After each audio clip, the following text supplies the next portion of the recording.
नमस्ते। आज हम 10 जुलाई 2024 के करंट अफेयर्स पढ़ेंगे, जिसमें हम जो पहला करंट अफेयर है वो गगनयान से रिलेटेड है, उसको स्टडी करेंगे। अगर आप करंट अफेयर्स के डेली पीडीएफ चाहते हैं तो इस वीडियो के डिस्क्रिप्शन में जाइए। डिस्क्रिप्शन में आपको टेलीग्राम चैनल की लिंक मिलेगी, टेलीग्राम चैनल को ज्वाइन कीजिए, वहाँ पे आपको डेली पीडीएफ मिलते रहेंगे। तो जो सबसे पहला करंट अफेयर हमें देखने मिल रहा है, सबसे पहली जो न्यूज़ देखने मिल रही है वो है एक्सियोम को लेके। एक्सियोम है क्या और ये सब चीज़ें न्यूज़ में क्यों रही है, ये आपको पता चलेगा। एक्सियोम 4 जो है ये इसका सिलेबस सबसे पहले तो करंट इवेंट्स में जाता है, इसके अलावा इसका सिलेबस साइंस एंड टेक्नोलॉजी में भी जा सकता है। टेक्नोलॉजी वाले पार्ट से आपको इसके ऊपर क्वेश्चन आ सकते हैं, इसी के ऊपर आपको क्वेश्चन जो आएंगे वो करंट इवेंट से भी आ सकते हैं। एक्सियोम 4 की बात करें तो सबसे पहले नाम आता है इसरो का। क्या आप लोग इसरो का फुल फॉर्म तो जानते ही होंगे, जैसे कि हमें पता है कि Indian space research organisation ISRO में साइंटिस्ट लोग काम करते हैं, ये इसरो होता है। ये जो इसरो है इसने दो साइंटिस्ट को सिलेक्ट किया है। याद रखिएगा 4 लोगों को सिलेक्ट करना था, 4 में से 2 लोग सिलेक्ट किए गए हैं। 2 एस्ट्रोनॉट्स जो है वो सिलेक्ट किए गए और पार्टिसिपेट करने हैं एक्सियोम 4 मिशन में। एक्सियोम 4 मिशन है क्या ये आपको आगे पता चलेगा। और इसके लिए जैसे मैंने आपको बताया कि 2 एस्ट्रोनॉट्स जो है वो सिलेक्ट कर दिए गए हैं, टोटल 4 सिलेक्ट करने के थे। ये जितने भी है ये स्पेस में जाने वाले हैं।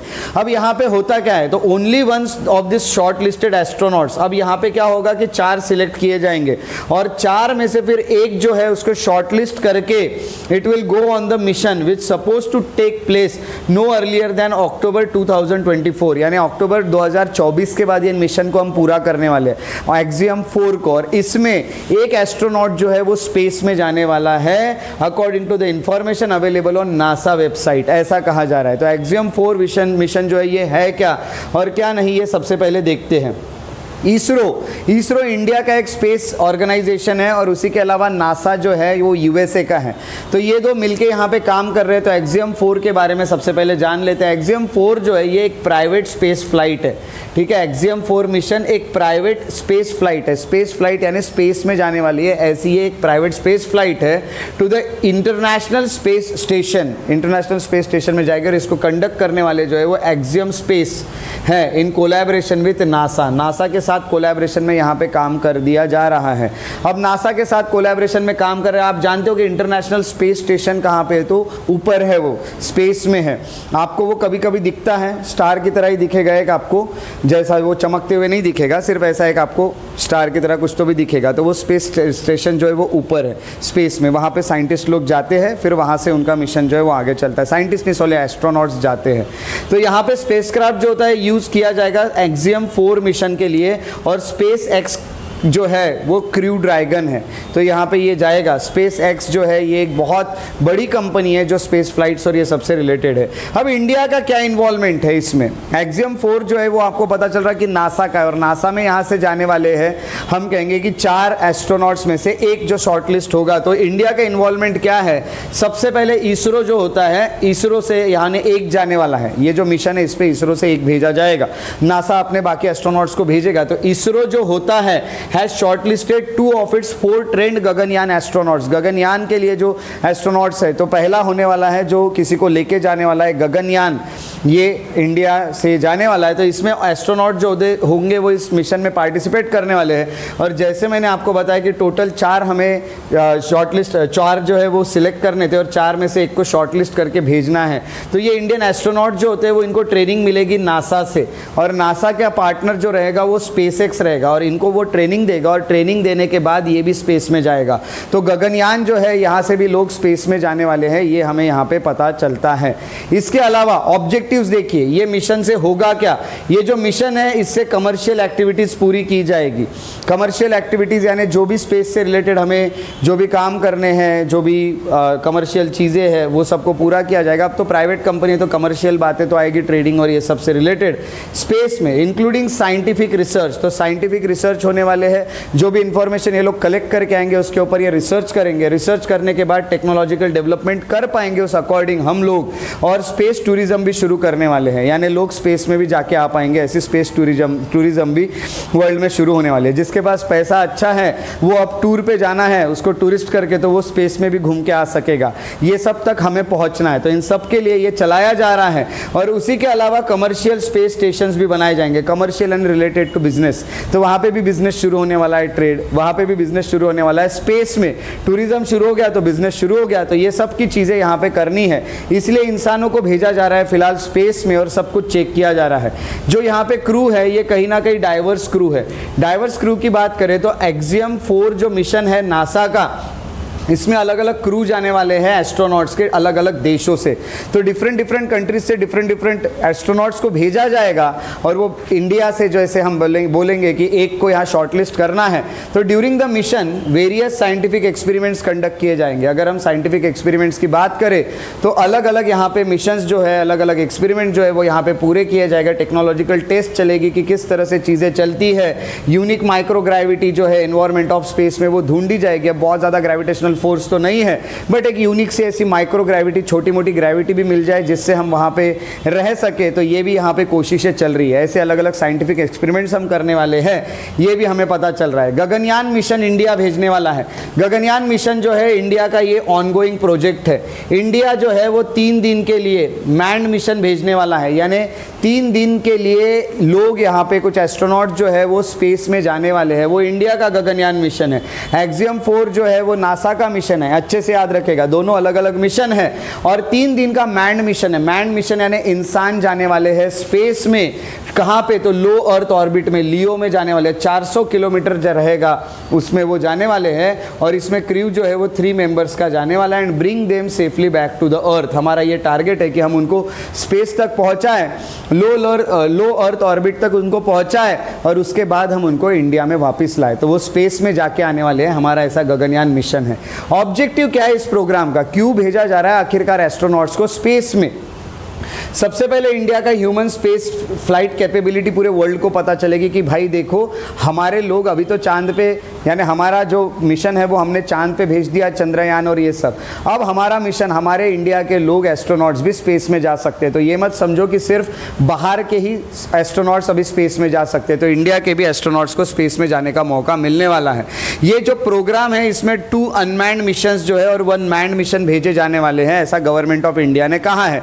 अनमैन्ड मिशन में लोग नहीं जाते, इंसान नहीं जाता है। मैन्ड मिशन में इंसान जाता है। तो ऐसे अनमैन्ड मिशन 2 जाने वाले हैं और एक मिशन जाएगा मैन्ड वाला, जिसमें यहाँ पे 3 लोग आपको जाते हुए दिखेंगे। तो क्रू ऑफ 3 मेंबर जाने वाले हैं।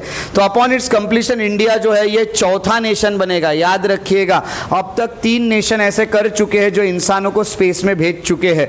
इंडिया 4था देश बनने वाला है। वो 3 देशों के नाम है USA, रशिया और चाइना। इसके बाद 4था देश इंडिया बनेगा जो किसी इंसान को स्पेस में भेज रहा है।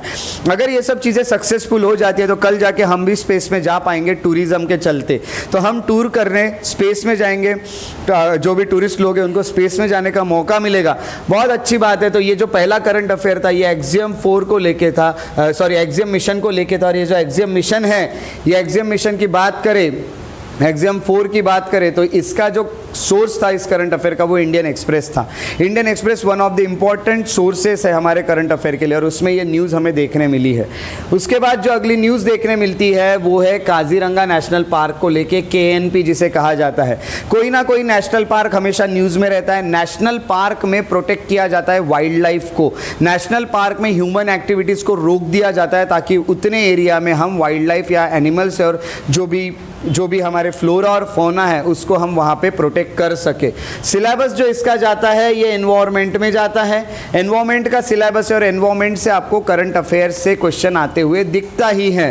तो एनवायरनमेंट का है तो अभी हुआ क्या है, आसाम में फ्लड आई है।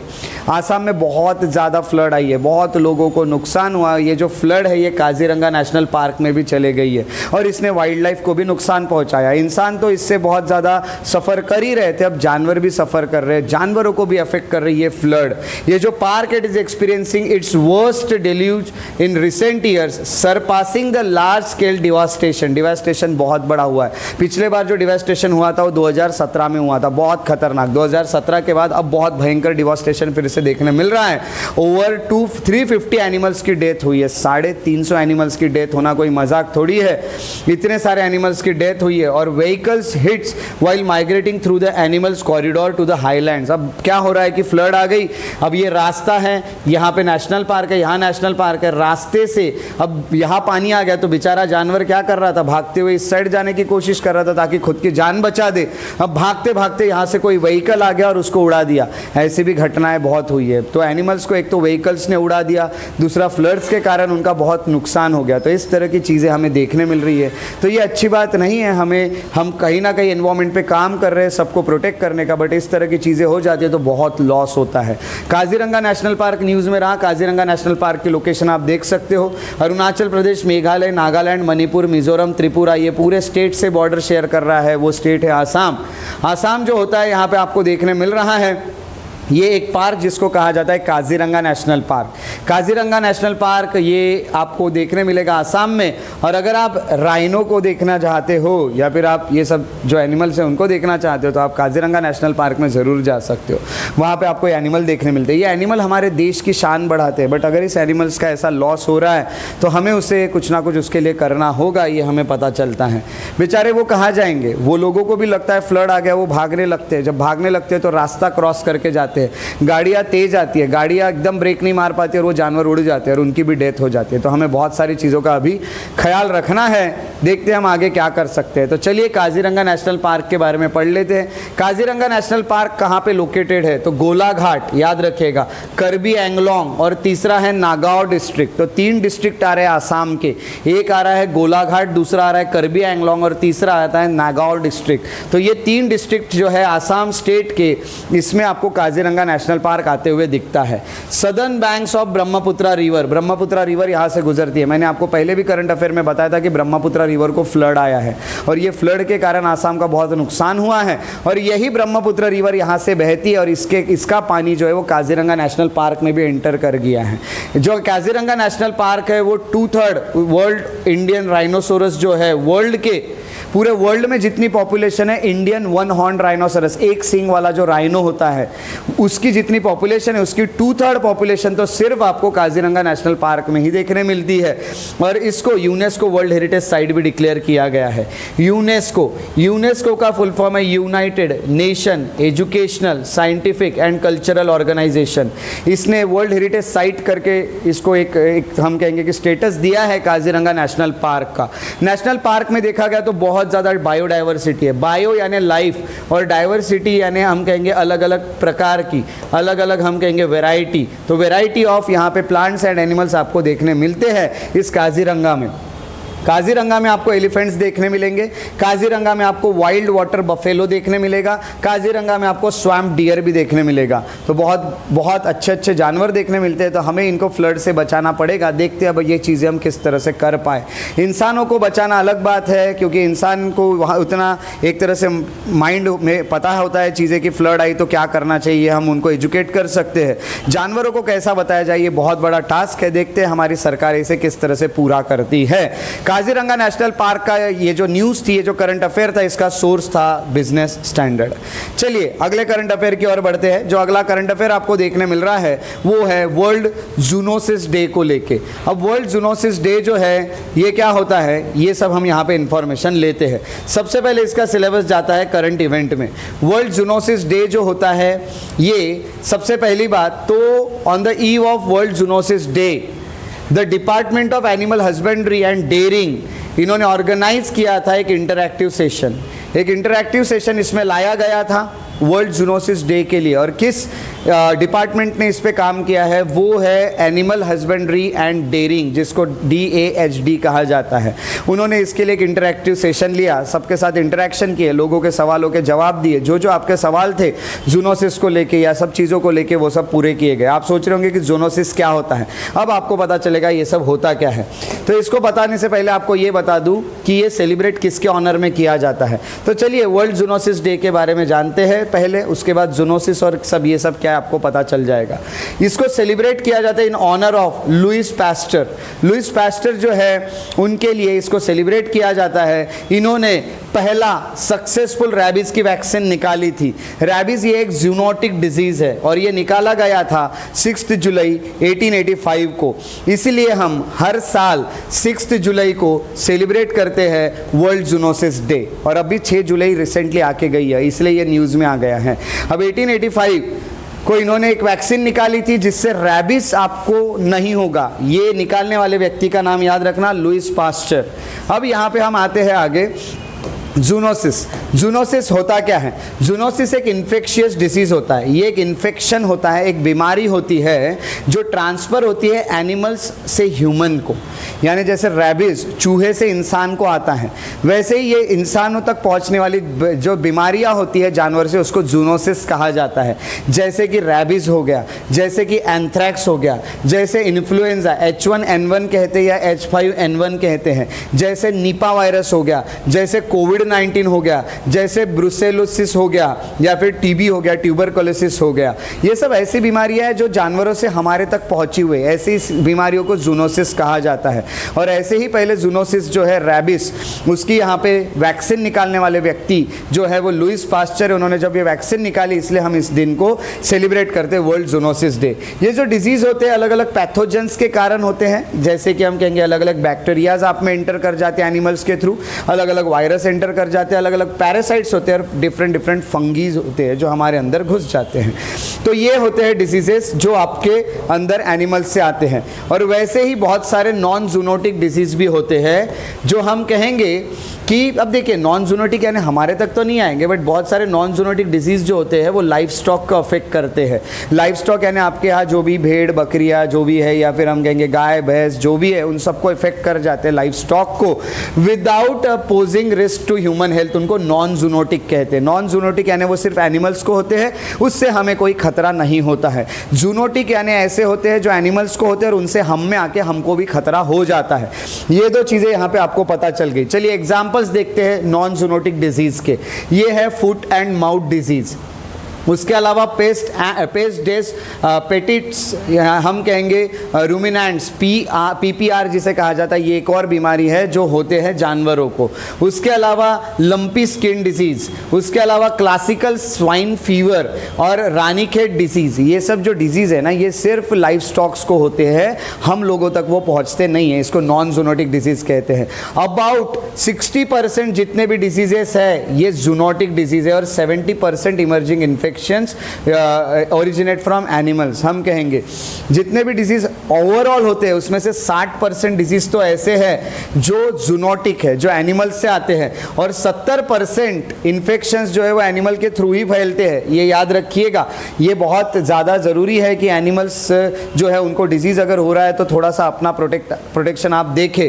Prevention and control of zoonotic disease, हम कहेंगे रिलाई ऑन वैक्सीनेशन। अब कैसा होगा मुझे क्या पता, आते जाते राह चलते किस जानवर मेरे आसपास से गुजर गया और उससे मेरे अंदर कौन सा वायरस चले गया या किसने अफेक्ट कर दिया मुझे। तो इसका एक ही उपाय है, वो है वैक्सीनेशन। वैक्सीनेशन। दूसरा है अच्छा हाइजीन, आप साफ सुथरी चीज़ें मेंटेन करो। तीसरा है एनिमल हस्बेंड्री की प्रैक्टिसेस सुधारो। पहले देखो आप क्या जो भी जानवर रखे हैं कहीं उनको कोई डिजीज़ तो नहीं हुआ है। अगर उनको कोई डिजीज़ हो गया है तो आपको भी थोड़ा सा बच के रहना पड़ेगा। अगला है vector control through one health approach. तो सबकी आपको हेल्थ का थोड़ा सा एक ख्याल रखते हुए चलना पड़ेगा जिससे आप खुद को बचा पाओ, अदरवाइज हम तक ये डिजीज पहुंच सकते हैं।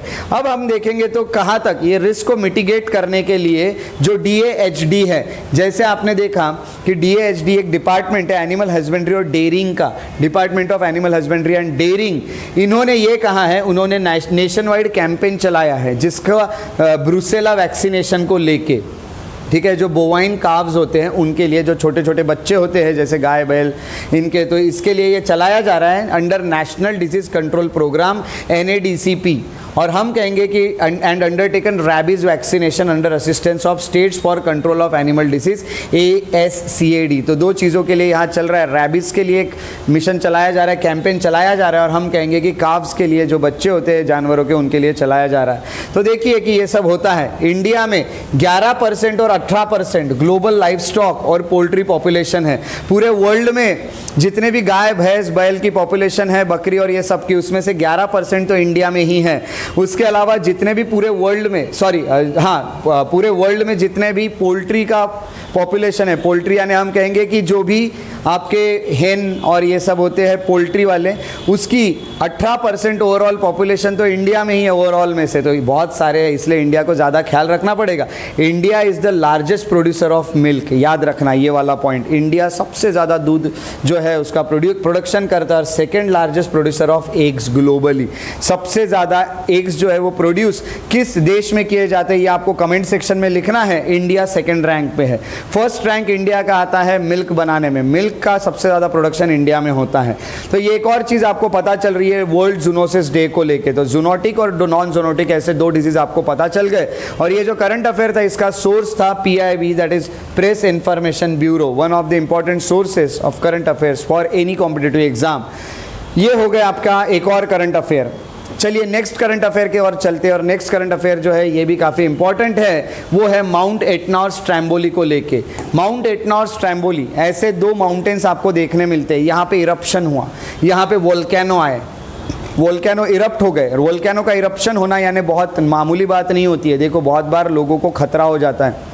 फॉर एग्जाम्पल आप किसी पहाड़ के पास गए और अचानक उस पहाड़ में इरप्शन शुरू हो गया, तो लोग जो होते हैं वो इसमें जल सकते हैं, लोग इसमें इंज्योर हो सकते हैं, इसलिए बहुत यहाँ पे बच के रहना पड़ता है। तो ज्योग्राफी से जाता है माउंट एटना और स्ट्रैम्बोली इरप्शन। रिसेंटली वॉल्केनिक इरप्शंस देखने मिले हैं माउंट एटना में और स्ट्रैम्बोली में। और ये कहाँ आते हैं? ये इटली में आते हैं, ये दोनों माउंटेन इटली में आते हैं। और इस कारण हॉट एशेस बाहर निकली है, ऐश जल जाता है तो पूरी ऐश बाहर निकलती है, और लावा बाहर निकला है, पूरा ऐसा लिक्विड फॉर्म में होता है, आग। तो ये बहुत डेंजर होता है। सूखने के बाद, वो ठंडा होने के बाद तो वो पत्थर जैसा बन जाता है सॉलिड फॉर्म में, बट जब वो हिट करता है, जब वो गर्म होता है तो वो लिक्विड फॉर्म में मेल्ट होके बहता है लावा, और ये लावा बहुत डेंजर होता है। तो माउंट एटना और स्ट्रैम्बोली जो है, माउंट एटना लोकेटेड है आइलैंड ऑफ सिसिली में। अच्छे से याद रखना लोकेशन, माउंट एटना की लोकेशन है island of Sicily in the southern part of Italy. दूसरी बात, ये हाईएस्ट पीक है Italy south of Alps, Alps जो माउंटेन रेंजेस है वहाँ पे सबसे हाईएस्ट पीक उसकी क्या है, तो हम कहेंगे माउंट एटना है। तो इटली में आता है ये, एल्प्स में। अगला जो है ये यूरोप का मोस्ट एक्टिव वॉल्केनो भी माना जाता है, और पूरे वर्ल्ड के जितने भी बड़े बड़े वॉल्केनो हैं उसमें से एक माउंट एटना भी है। ये बहुत इरप्ट होता है और यहाँ से बहुत ज़्यादा हम कहेंगे कि खतरा हो सकता है। It is the highest mountain on a Mediterranean island. तो मेडिटेरेनियन सी में जितने भी आइलैंड्स है उस आइलैंड्स में ये सबसे ऊंचा माउंटेन है माउंट एटना। माउंट एटना के बारे में ये पूरे फैक्ट्स है आपको याद रखना। और मोस्ट एक्टिव स्ट्रैटोवोल्केनो है ये, ग्लोबली सबसे एक्टिव वोल्केनो है। तो स्ट्रैटोवोल्केनो बोला गया। स्ट्रैटोवोल्केनो होता क्या है टेंशन नहीं लेना है, अभी आपको पता चलेगा। देखो स्ट्रैटोवोल्केनो की अगर बात करें तो स्ट्रैटोवोल्केनो बहुत टॉल होते हैं, ऐसे ऊंचे होते हैं ये वोल्केनो, कोनिकल होते हैं, थोड़े से कौन शेप में आपको देखने मिलते हैं, ऐसे ऊंचे होते हैं। और यहाँ लेयर्स होती हैं, लावा की अलग अलग लेयर्स होती है, और यहाँ पे एशेस होते हैं, रॉक फ्रैगमेंट्स होते हैं, रॉक के टुकड़े होते हैं इसमें। बट इसका क्या होता है, पीसेस होते हैं, बट ये बहुत ऐसा टॉल होता है, बहुत ऊंचा होता है। ऐसे वोल्केनोस को स्ट्रैटोवोल्केनो कहा जाता है, और माउंट एटना ऐसा ही है। दूसरी बात, टिपिकली ये अबाउ सबडक्शन जोन आपको देखने मिलता है। जो जोन होता है जो ऊपर आया उसके ऊपर आपको देखने मिलता है, जो ऊपर उठा हुआ पोर्शन है वहाँ पे, और part of large volcanically active region में आपको देखने मिलता है। जो रीजन बहुत ज़्यादा एक्टिव है, जहाँ वोल्केनो हर बार इरप्ट करते रहता है, ऐसे में आपको स्ट्रैटोवोल्केनो देखने मिलते हैं। जैसे कि ring of fire, ring of fire Pacific में, पैसिफिक ओशन में ऐसी एक रिंग है जो अलग अलग जगह से वोल्केनो इरप्शन चलते हैं, उसका एक जगह है, उसको रिंग ऑफ फायर कहा जाता है, उसका ही एक पार्ट है। तो ये माउंट एटना भी बहुत डेंजरस है, बच के रहना होगा इटली वालों को। दूसरा आता है माउंट स्ट्रैम्बोली। स्ट्रैम्बोली की बात करो तो ये भी एक स्ट्रैटोवोल्केनो है। स्ट्रैटोवोल्केनो क्या होता है आपको पता चल चुका है, और ये छोटा सा एक आइलैंड है स्ट्रैम्बोली। तो इन द हम कहेंगे टिरेनियन सी में आपको ये देखने मिलता है, नॉर्दर्न कोस्ट में सिसिली के, और ये भी इटली का ही पार्ट है। It is one of the most continuously active volcanoes. ऐसा एक्टिव वोल्केनो ये कंटिन्यू जो इरप्ट होते रहता है, जो जल्दी रुकता नहीं है उसका इरप्शन, ऐसा ये वर्ल्ड में से है। इसको light house of Mediterranean Mediterranean कहा जाता है, क्योंकि वो हमेशा लाइट आपको वहाँ देखने मिलेगा, अंधेरे में भी लाइट देखने मिलेगा, क्योंकि आग उसमें से निकलती रहती है, इसलिए उसको मेडिटेरेनियन का लाइट हाउस भी कहते हैं। याद रखिएगा उस आइलैंड को। किसी ने अगर पूछा कि लाइट हाउस ऑफ मेडिटेरेनियन कौन सा, तो स्ट्रैम्बोली। स्ट्रैम्बोली में से हमेशा आग निकलती रहेगी, इसलिए वो हमेशा एक लाइट आपको वहाँ पे दिखता रहेगा। तो ये जो है, ये है वोल्केनो को लेके, एक है स्ट्रैम्बोली और एक है माउंट एटना, और इसका जो सोर्स था इस करंट अफेयर का वो था टाइम्स ऑफ इंडिया। तो ये एक और आपको करंट न्यूज़ देखने मिली। अब अगली जो न्यूज़ है वो बहुत ज़्यादा इंपॉर्टेंट न्यूज़ है, और वो कुछ अवार्ड्स को लेके है। अब हम देखते हैं कुछ अवार्ड्स के बारे में, और वो है गैलेंट्री अवार्ड्स। गैलेंट्री अवार्ड्स यहाँ पे आप दिए गए हैं 2024 के। ये जो गैलेंट्री अवार्ड्स होते हैं, इसकी बात करें तो इसका सिलेबस करंट अफेयर्स में जाता है, क्वेश्चन डायरेक्ट आता है गैलेंट्री अवार्ड्स के ऊपर, इसलिए आपको ये पता होने चाहिए। रिसेंटली प्रेसिडेंट ऑफ इंडिया, जिनका नाम है द्रौपदी मुर्मू जी, उन्होंने गैलेंट्री अवार्ड्स दिए हैं। एक सेरेमनी होती है डिफेंस इन्वेस्टिचर सेरेमनी 2024 की, उसमें कुछ अवार्ड्स बांटे गए हैं, कुछ अवार्ड्स जो है लोगों को दिए गए हैं। राष्ट्रपति भवन में ही ये सेरेमनी होती है। जो भी राष्ट्रपति से रिलेटेड सेरेमनीज़ है वो राष्ट्रपति भवन में ही ली जाती है। राष्ट्रपति को कहीं और जाना नहीं पड़ता है अवार्ड्स देने के लिए या किसी का अपॉइंटमेंट करने के लिए। जो भी चीज़ें हैं सब राष्ट्रपति भवन में होती है। किसी को शपथ देनी है मिनिस्ट्री की, उनको भी राष्ट्रपति भवन में ही ओथ वाली सेरेमनी रखी जाएगी, क्योंकि राष्ट्रपति कहीं नहीं जाएंगे। राष्ट्रपति is the head of the state, is the first citizen of India. वो किसी के पीछे नहीं जाएंगे, लोगों को आना है तो उनके पास आएंगे। तो ये यहाँ दिया जाता है। तो गैलेंट्री अवार्ड जो होते हैं ये क्यों दिए जाते हैं? ये एक्ट ऑफ ब्रेवरी के लिए दिए जाते हैं। जो आपने ब्रेवरी वाला काम किया, जो लोगों ने बलिदान दिए अपने देश के लिए, सेक्रीफाइस किया कुछ ऑफिसर्स ने और पर्सनल्स ने आर्म फोर्सेस के, उनको ये अवार्ड दिए जाते हैं। और ये अवार्ड जो होते हैं ये आर्म फोर्सेस वालों को दिए जाते हैं। उसके अलावा लॉफुली ये हम कहेंगे कि आर्म फोर्सेस के जो लोग हैं वो और सिविलियंस को ये दिए जाएंगे। ये जो भी गैलेंट्री अवार्ड्स होते हैं ये अनाउंस किए जाते हैं ट्वाइस इन अ ईयर। ये पहली बात याद रखना, साल में 2 बार अनाउंस होते हैं। पहला on the occasion of Republic day and second on the occasion of independence day. यानी 2 डेट आपको देखने मिलती है, एक है 26 जैन और दूसरी है 15 अगस्त। ये 2 दिनों में इसको अनाउंस किया जाता है, 2 टाइम पे, और फिर ये अवार्ड की सेरेमनी होके वो अवार्ड दिए जाते हैं। Gallantry award in the face of enemy, इसकी अगर बात करें तो यहाँ पे देखते हैं क्या है। अब मैं आपको बताता हूँ गैलेंट्री अवार्ड के बारे में। गैलेंट्री अवार्ड में परमवीर चक्र, जिसको पीवीसी कहते हैं, परमवीर चक्र जो होता है ये, इसमें 4 रेप्लिकाज आपको देखने मिलती है। एक आपको, और ये रेप्लिका जो होती है वो इंद्र के वज्र की रेप्लिकाज आपको देखने मिलती है। रेप्लिकाज ऑफ इंद्राज वज्र। वज्र जो है वो इंद्र का एक हम कहेंगे हथियार था, वेपन था। ये आपको परमवीर चक्र में देखने मिलता है और उसमें स्टेट एम्ब्लेम भी होता है सेंटर में। ठीक है, उसके बाद हम चलते हैं आगे। दूसरा है महावीर चक्र। महावीर चक्र जो है इसमें आपको 5 पॉइंटेड हेराल्डिक स्टार देखने मिलता है। एक स्टार है जिसको 5 पॉइंट होते हैं, ये आपको देखने मिलता है महावीर चक्र में। और हम कहेंगे कि ये रिम को टच करता है, हम कहेंगे with the points of star just touching rim. जो भी रिम रहेगा अवार्ड को, उसको ये टच करेंगे। इस तरह से ये होता है। द स्टार होगा और हम कहेंगे कि सेंटर में अ डोम गिल्डेड स्टेट एम्ब्लेम उसमें लगा होता है। एम्ब्लेम आपको पता है आपके देश का कौन सा है, वो उसमें रहेगा। उसके अलावा वीर चक्र, यहाँ पे जो स्टार होता है वही होता है। तो यहाँ पे एक चक्र होता है at its centre with a domed enterprise centre piece inside the chakra bearing a gilded state emblem भी यहाँ पे आपको देखने मिलता है। ये सब आपको देखने मिलते हैं। तो आपको मेनली यहाँ परमवीर चक्र, महावीर चक्र और वीर चक्र, ये 3 चक्र देखने मिलते हैं। और ये जो होते हैं ये मिलिट्री वालों को फिर दिए जाते हैं। हर चीज़ के बारे में समझेंगे। क्वेश्चन आ सकता है ऑर्डर ऑफ प्रेसिडेंस पे। अवार्ड जो है इसके ऑर्डर ऑफ प्रेसिडेंस को समझेंगे। कौन सा अवार्ड कितना बड़ा है ये हमें सबसे पहले समझना होगा। कौन सा अवार्ड कितना बड़ा है, इसके लिए सबसे पहला अवार्ड जो है, हाईएस्ट अवार्ड, वो है परमवीर चक्र। दूसरा जो ये ऑर्डर ऑफ प्रेसिडेंस है, कितना अवार्ड कौन सा कितना बड़ा है, इसमें सबसे पहला है परमवीर चक्र, दूसरा जो है वो अशोक चक्र, तीसरा जो है वो महावीर चक्र, 5वां है कीर्ति चक्र, 5th इज वीर चक्र एंड 6th इज शौर्य चक्र। अच्छे से याद रखना, this is the order of precedence. सबसे हाईएस्ट जो है वो परमवीर चक्र, सबसे बड़ा अवार्ड जो मिलिट्री वालों को दिया जाता है परमवीर चक्र। उसके बाद अशोक चक्र, फिर महावीर चक्र, कीर्ति चक्र, वीर चक्र और शौर्य चक्र। ये चक्र होते हैं जो यहाँ पे यानी अवार्ड होते हैं जो यहाँ पे दिए जाते हैं। इसके बाद एलिजिबिलिटी क्या है, किसको दिए जाएंगे ये चक्र, what is the eligibility of the selection criteria. अगर ये आपको लिखना है तो ये अच्छे से लिख के रखना पड़ेगा और इसके ऊपर आपको वर्क करना पड़ेगा, क्योंकि क्वेश्चन आ सकता है ऑर्डर में, डिसेंडिंग ऑर्डर, असेंडिंग ऑर्डर, कैसा भी क्वेश्चन आ सकता है, तो आपको अरेंज करते आना चाहिए। तो सबसे पहले आता है कि what is the eligibility and selection criteria to be awarded, हम कहेंगे द गैलेंट्री अवार्ड। तो सबसे पहला आपको जो देखने मिल रहा है वो परमवीर चक्र, महावीर चक्र और वीर चक्र, इसकी बात करते हैं।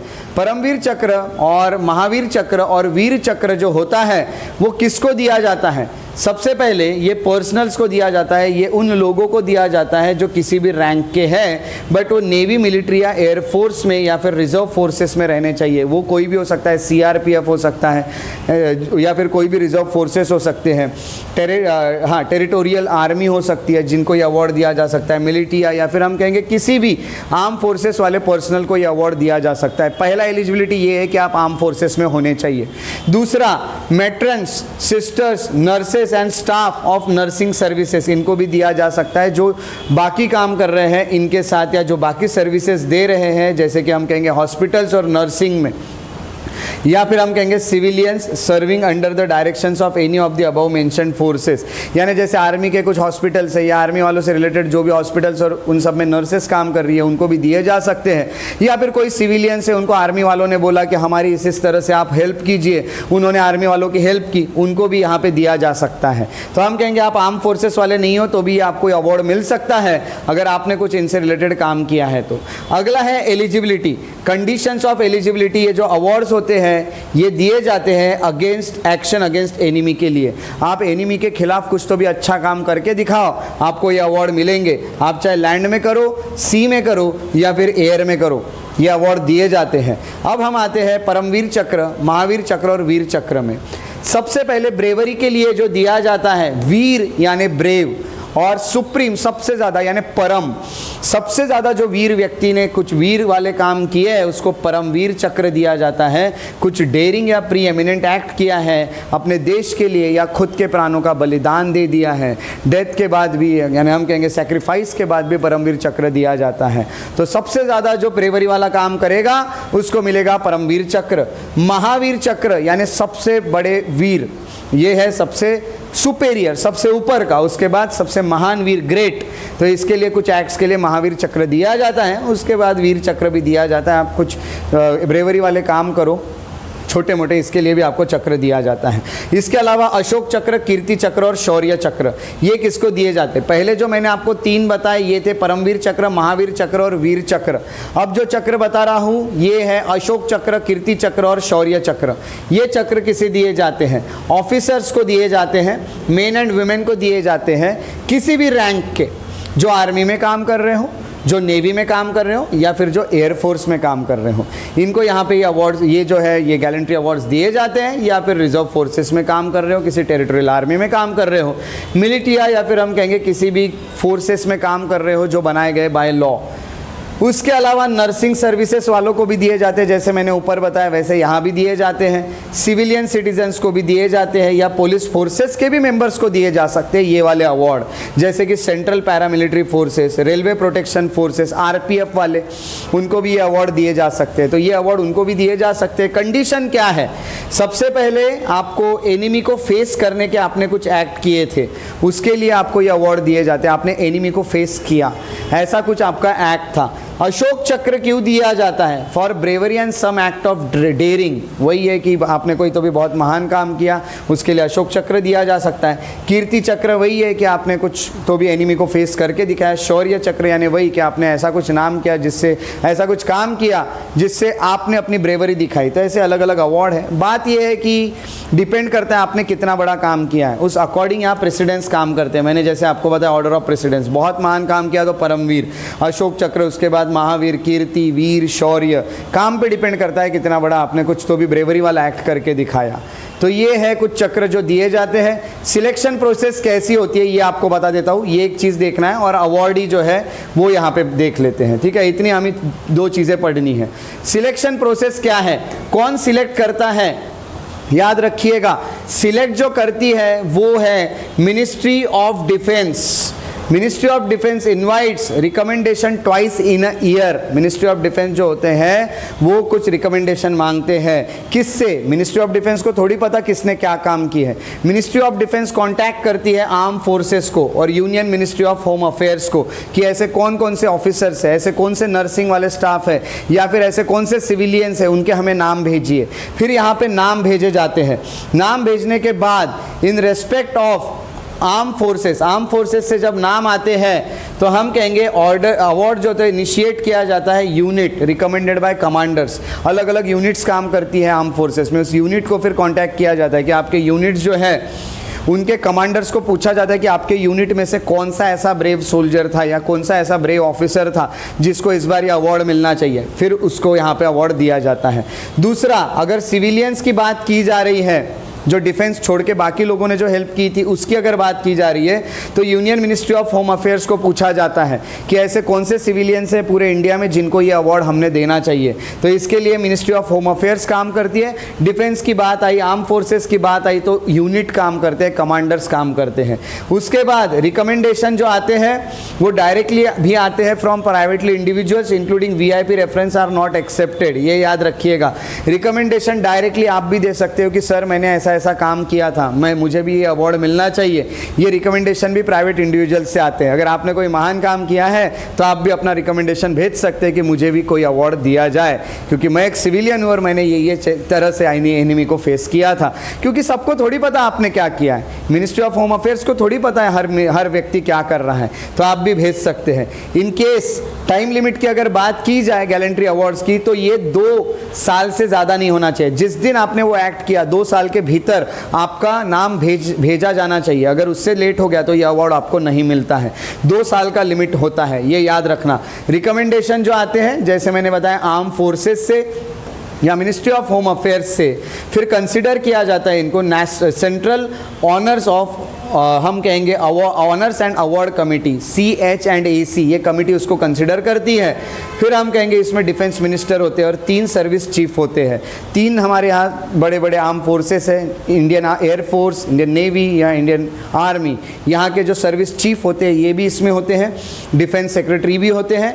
उसके अलावा ये सब लोग जो होते हैं ये फिर सोचते हैं कि किसका अवार्ड देना है, किस तरह से दिया जाएगा, कौन सा दिया जाएगा, और उसके बाद आपका नाम फाइनल किया जाता है कि ये लोगों को अवार्ड दो। तो ये कमेटी है जिसमें डिफेंस मिनिस्टर खुद बैठेंगे, जैसे आज हमारे डिफेंस मिनिस्टर राजनाथ सिंह है, राजनाथ सिंह बैठेंगे, 3 सर्विस के चीफ आएंगे और डिफेंस सेक्रेटरी आएंगे, और ये सब मिलके यहाँ पे डिसाइड करेंगे कि किसको कौन सा अवार्ड देना है और कब देना है। अभी अवार्ड जो है ऑफ डिफेंस इन्वेस्टिचर सेरेमनी 2024 जैसे इस बार हो रही है। प्रेसिडेंट अवार्ड, प्रेसिडेंट ने इस बार 10 कीर्ति चक्र दिए हैं। 7 लोगों को पॉस्टुमसली दिया गया, यानी आफ्टर डेथ उनको ये अवार्ड दिए गए। ऐसे 7 हमारे आर्मी वाले पर्सनल्स है। 10 कीर्ति चक्र दिए गए, 26 शौर्य चक्र दिए गए, उसमें से 26 में से 7 जो है वो पॉस्टुमसली दिए गए यानी आफ्टर डेथ दिए गए हैं। ये है ये 2 award. Inspector Dilip Kumar, head constable थे राजकुमार, इंस्पेक्टर थे दिलीप कुमार, हेड कांस्टेबल थे राजकुमार यादव, और कांस्टेबल बबलू राव करके जो है और शंभू रॉय करके जो है, ये है 2010 कोबरा बटालियन CRPF वाले। इनको ये अवार्ड पॉस्टुमसली दिए गए हैं, ये सब शहीद हो चुके हैं। कीर्ति चक्र जो है for a collective act against the Maoist, जो माओवादी लोग हैं उनके खिलाफ कुछ लोगों ने एक्ट किया है छत्तीसगढ़ के, हम कहेंगे बीजापुर में 3 अप्रैल 2021 में इनको ये अवार्ड्स दिए गए हैं। कोबरा बटालियन वाले हैं, इन सब की डेथ हो चुकी है लड़ते लड़ते माओवादियों के साथ, इनको ये अवार्ड दिए जाते हैं। अगला नाम आता है मेजर विकास बाम्बू और मेजर मुस्तफ़ा बोहरा। इन दोनों को भी ये अवार्ड पॉस्टुमसली दिए गए हैं, आफ्टर डेथ दिए गए हैं। इनको शौर्य चक्र दिया गया है। 2 ऑफिसर जो है, ये दोनों ऑफिसर जो देख रहे हैं, इन्होंने अपना जो चॉपर है इसको आग लग चुकी थी। इनका चॉपर जब जल गया था तो इन्होंने इस चॉपर को अलग जगह पे ले गए और ये ह्यूमन हैबिटेशन में इन्होंने गिरने से उस चॉपर को बचाया, क्योंकि अगर वो चॉपर जल रहा था बट ये चॉपर को अगर उसको वहीं पे रहने यानी आराम से उसको लेके जाते तो शायद ये किसी एरिया में गिर के लोगों को भी लॉस हुआ रहता, ह्यूमन बींग्स जो है उनकी भी लाइफ गई रहती, कॉमन लोगों की जैसे हम लोग हैं। तो इन्होंने उस हेलीकॉप्टर को अपनी जान की परवाह ना करते हुए उसको पलटा दिया और दूसरे जगह ले गए। खुद की जान तो चले गई बट उन्होंने लोगों की जानें नहीं जाने दी, ह्यूमन हैबिटेशन से दूर ले गए और ये उस लैंडिंग में फिर उन्होंने क्रैश उस हेलीकॉप्टर को करा दिया और उनकी डेथ हो गई खाली जगह देख के। तो इसके लिए उन्होंने लोगों की जानें बचाई, इसको कहते हैं ब्रेवरी। ऐसे लोगों को ही अवार्ड मिलते हैं। इनको शौर्य चक्र दिया गया है। ये अरुणाचल प्रदेश में हुआ है, अपर सियांग डिस्ट्रिक्ट में हुआ है। तो आप जान रहे कि कितना ज़रूरी है। क्या होती है ब्रेवरी? ब्रेवरी सिर्फ ये नहीं है कि रास्ते पे किसी को बचा दो, ब्रेवरी ये होती है, इसको कहते हैं महान ब्रेवरी। अगर ऐसे कुछ काम कोई करता है तो उसको अवार्ड बिल्कुल मिलने चाहिए। उसके बाद हमको ये जो चीज़ें देखने मिली है इसमें हमें ये ऐसे कई सारे लोग हैं, मैंने तो आपको कुछ एग्जाम्पल्स बताए, बट ये जो है गैलेंट्री अवार्ड्स दिए गए हैं इसलिए इसको न्यूज़ में आ सकता है, न्यूज़ में है तो इसके ऊपर क्वेश्चन आ सकता है, इसलिए मैंने आपको गैलेंट्री अवार्ड्स की पूरी इन्फॉर्मेशन दे दी। तो आज के जो करंट अफेयर्स थे इसमें हमने गैलेंट्री अवार्ड्स पढ़े। अभी हम MCQ को सॉल्व करने वाले हैं। हमने माउंट एटनॉस स्ट्रैम्बोल इरप्शन पढ़ा, हमने जूनोसिस डे पढ़ा, वर्ल्ड जूनोसिस डे, हमने काजीरंगा नेशनल पार्क पढ़ा, इसके अलावा हमने एक्सॉम मिशन पढ़ा जो कि नासा का है। तो इतने हमने आज करंट अफेयर पढ़ी है। चलिए अब देखते हैं कि आप लोग MCQs को कितने अच्छे से सॉल्व कर पाते हैं। MCQs आपको इजी लग सकते हैं क्योंकि अभी आपने ये पढ़ लिया है, नहीं पढ़ा रहता तो शायद ये आपको टफ लगे रहते। तो चलिए पहला सवाल जो है वो देखते हैं क्या है। फर्स्ट MCQ को जो आपको देखने मिल रहा है वो है इंद्र का जो वज्र है is related to which gallantry award. तो कौन से गैलेंट्री अवार्ड से रिलेटेड है इंद्र का वज्र?